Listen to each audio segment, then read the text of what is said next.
Cosine of an angle using half-angle identity. So, kung kanina sine, ngayon cosine. Pero pareho lang. The only difference is imbis na 1 minus, 1 plus.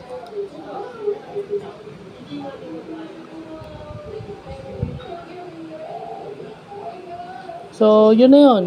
Imbis na 1 minus, 1 plus. So, yan na yan. Diba? So, ito yung without calculators, yung una, and ito yung with calculators. Well, yung sa without calculators, approximation lang yon. Approximation meaning hindi yun yung exact. As in, malapit doon. Malapit doon. Closest or nearest to that nearest to the right answer. Pero pag kinalculator mo kasi exact value, ayan yung lalabas. Pero kung wala kang calculator, pwede rin, di ba? At least natututunan natin yung pagsosolve. So, yun lang yung importante sa atin ngayon. Cosine of an angle using half-angle identities. Again, as an IT graduate, this enhances your programming skills. And paano kung gagawa kayo ng trigonometry software?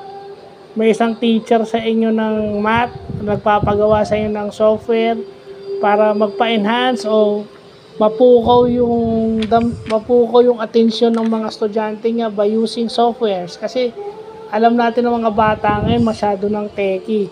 So, by moving the mouse, yung paglaki, yung graph ng mga values, mas makakatulong sa kanila yan para mas maintindihan nila.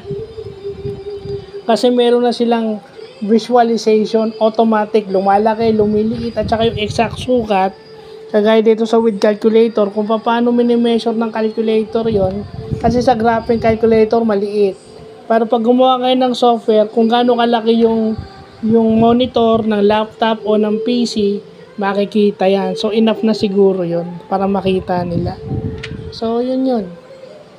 As a software engineer, as a IT professional, and as a computer science graduate, and as a education graduate, ito dapat ang mga ina-advocate nyo, hindi yung puro trabaho. Okay, sa trabaho okay kayo, pero dapat makakatulong din kayo sa iba.